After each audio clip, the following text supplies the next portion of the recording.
नमस्कार. महाडिक पाटील फॅमिली या चॅनलवर तुम्हा सर्वांचं मनपूर्वक स्वागत आहे. तर सकाळपासून 2-3 वेळा पाऊस येऊन गेला. 2 दिवस झाले असं होते की सकाळी पाऊस येतो आणि 9-9:30 पर्यंत पाऊस असतो आणि दुपारी पण काय थोडा आभाळाचं असतं पण पाऊस येत नाही. पण आज तसं झालं नाही. आज दुपारी पण पाऊस आलेला, खूप पाऊस आला आणि नंतर मग परत कडक ऊन पडलं. म्हटलं चला आता ऊन पडले तर आपण कपडे पण उन्हाला सुकायला टाकू, म्हणजे लवकर सुकतील आणि क्षितिजला पण बाहेर खेळायला सोडायचं. तर म्हटलं चला दोन्ही पण कामं होऊन जातील. कपड्यांना पण सुकायला ठेवता येईल आणि क्षितिजला पण वेळ देता येईल. मग क्षितिजचं काय इथं सुरू होतं माती खेळणं. आता ही JCB तर तुम्हाला माहितीच आहे त्याला किती प्रिय आहे ती. तर असं JCBने तो माती उकरत होता आणि ते ट्रॉलीमध्ये टाकत होता. ट्रॅक्टर तर त्याने पूर्ण फोडून टाकला. म्हणजे बघा ना, असं एकही खेळणं नाही की त्याचं व्यवस्थित आहे. त्याने प्रत्येक खेळणी तोडफोड केली. म्हटलं तो खेळतोय तोपर्यंत आपण ब्लॉग शूट करूया. पाहते तर काय इकडं खूप सुंदर अशी फुलं आली होती.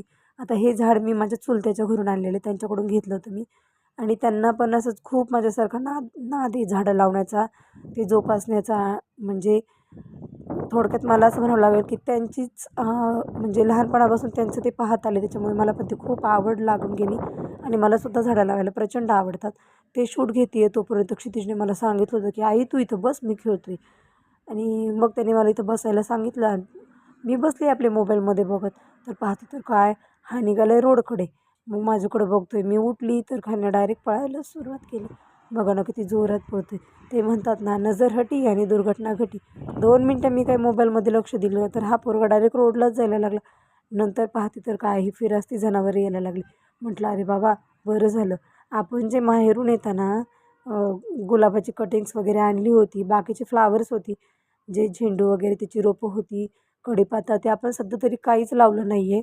मी तसंच ठेवलं आहे घरामध्ये, म्हणून तरी बरं झालं. कारण ही जनावरं नेहमी दरवर्षी येतात आणि यावर्षीसुद्धा ती आली होती. कारण आता हे फिरस्ती जनावरांना बांधून तरी कोण ठेवणार, म्हणजे सध्या तरी चारा नाही आहे कारण पाऊस खूप कमी आहे. त्यामुळे असं कुठे पण रोडने फिरत जिथं गवत दिसेल तिथं येऊन चारा खातात. तर ते आले होते आणि क्षितिजला त्यांची खूप भीती वाटत होती. त्याला वाटलं अंगावर येतील की काय, पण नाही, म्हटलं नाही येणार.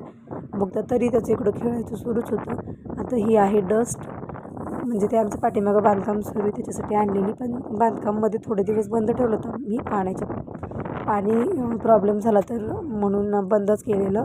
म्हटलं चला आपण हा खेळतोय तर थोडंसं शूट घेऊया. हे बघा ना, खूप सुंदर असं वातावरण झालं होतं आणि कडक ऊन पडलं होतं. इथे गाया पण मस्त चरत होत्या. म्हटलं आपण वरती पण थोडंसं पाहूया, कारण पक्षी येतात वगैरे जातात. कारण गाड्यांच्या आवाजाने आम्हाला पक्ष्यांच्या आवाजच ऐकू येत नाहीत. पाहते तर काय एक पक्षी आला. नंतर मला इतकं भारी वाटलं ना, मग मी त्यालाच घेत बसली व्हिडिओमध्ये. पण नंतर माझ्या लक्षात आलं की आणखी भरपूर पक्षी आहेत रे बाबा, आपण तर काय व्यवस्थित लक्षच देत नाही. पाहते तर काय आणखी भरपूर पक्षी आले होते आणि ते इथं ब्रिजवर कंटिन्यू असतात. पण मला त्यांचा आवाज काय ऐकायला येत नाही, म्हणजे व्हिडिओमध्ये तो शूट होत नाही, घेता येत नाही, फाईल्स येत नाही.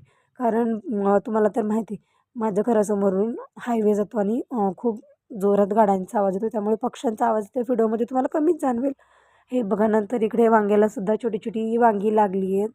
मग मागच्या व्हिडिओमध्ये मी तुम्हाला वांग्याची फुलं दाखवली होती. तर सुंदर फुलं आहे त्याला आणि छोटी छोटी वांगी यायला लागलीत.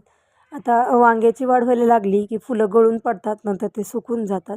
आणि हे बघा दुसऱ्या झाडाला पाहते तर काय खूप सुंदर असं वांगं लागलेलं होतं. म्हटलं आणखी 1-2 वांगी असती तर मस्त ताज्या ताज्या वांग्यांची भाजी केली असती. आता इकडे क्षितिज आणि त्याचे पप्पा दोघे बोर चालू करायला गेले होते आणि खूप ओरडून ओरडून मी त्यांना हे गुलमोहराची फुलं आणायला सांगितली होती. कारण आम्ही लहानपणी खूप खायचो आणि जेव्हापासून ते झाडाला मी पाहिले ते मला खायचंच होतं. आणि त्याचं ते पाठीमागचं जे असतं ते तर ते आम्ही असं नखांना लावायचो आणि ते खूप सुंदर दिसायचं. म्हटलं आपण ते पण एकदा ट्राय करू आणि त्याचं पण एकदा रील बनवू, म्हणून मी त्यांना आणायला सांगितलं होतं. तर ते दोघं मला ते घेऊन आले आणि हे बघा ना, त्याचं हे असं पाठीमागच्या साईडचं नखाने काढून घ्यायचं. ते थोडंसं चिकट चिकट असतं आणि ते मस्त छान असं नखांवर थोडंसं दाबून प्रेस केलं की ते छान चिटकून बसतं. आणि आम्ही तर लहानपणी असंच करायचो. आत्ताच्या पोरी काय बाबा हजारो रुपये खर्च करून नेल आर्ट करतात. मी म्हणते काय गरज आहे ते नेल आर्ट वगैरे करायची. आमच्यासाठी तर हेच खूप बेस्ट होतं. आणि मी हे असं नखाला चिटकवलं तर बघ ना किती छान चिटकून बसलं. म्हटलं चला आता हे एका नखाला चिटकवलं तसंच आपण पूर्ण बाकीच्या पण नखांना चिटकवून घेऊ. तर हे बघा हे खूप सुंदर असं मी बाकीच्या पण नखांना ते चिटकवून घेतले आणि ते बिलकुल निघत नाही आहे. तर तुम्हाला माझा हा व्हिडिओ कसा वाटला ते मला कमेंट करून नक्की सांगा. आणि लहानपणी असं कोणी कोणी नखांना ते गुलमोहरीचं जे फुलांचं पाकळीचं वरचं साल असते ते लावली ते मला कमेंट करून नक्की सांगा. माझ्या चॅनलला सबस्क्राईब करा.